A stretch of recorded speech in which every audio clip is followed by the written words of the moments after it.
When people think about Saudi Arabia, they think about a young nation or a modern nation, and they forget that the first Saudi state was established in 1744, almost 300 years ago.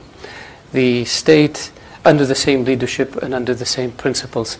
The first Saudi state was destroyed in 1818 by the armies of Muhammad Pasha of Egypt, acting on behalf of the Ottoman Turks. And 20 years later, the state re-established itself under the same leadership, under the same principles. In 1881, it was destroyed again through an invasion, and it was able to reconstitute itself 20 years later over the same territory, under the same leadership. I make this point because I don't believe there's another example in history where a nation, a monarchy, was destroyed and from the outside and came back and reconstituted itself under the same leadership over the same territory, not once but twice. And this would not be the case if it didn't enjoy legitimacy and if it didn't have deep roots and a deep connection with its people and with its environment. That's one thing that people sometimes looking at Saudi Arabia have a difficult time understanding. The Kingdom of Saudi Arabia is a country that's united. It's a country that's pragmatic. It's a country that has a sense of proportion and balance. A country that is non-ideological. A country that has no ambitions beyond its borders.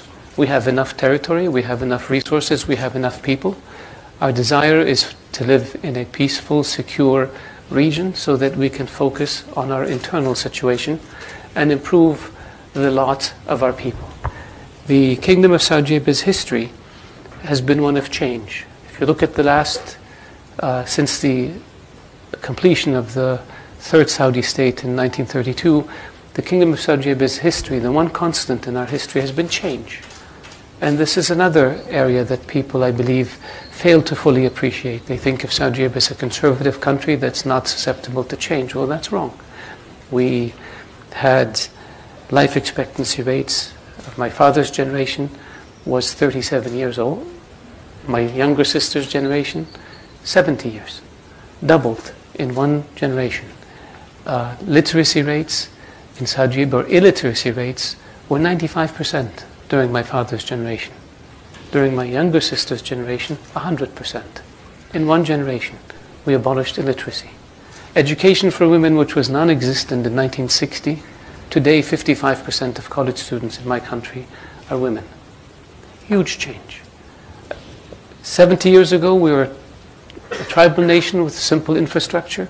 Today, we're a modern nation with a very modern infrastructure. So that's change. We built institutions, the Consultative Council, in the early 90s, 60 members, today 150 members, 30 of them are women. That's change. We adapted new laws, we adapted new regulations, and we moved at our own pace. That's change. And very few societies in the world have undergone the type of change that Saudi Arabia has over the past 60, 70 years. And there's a lot more that we need to do. And I go back and say, we have no ambitions beyond our borders. Our focus is domestic. We want to improve the living standard of our people. Our vision for the future is change in a positive way, not trying to reclaim lost empires. Somebody else can do that, and we will oppose them.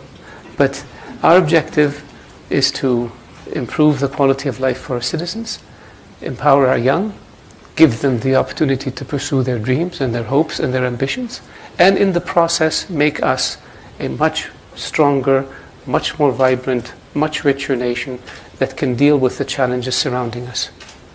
That's who we are. When I look at the issue of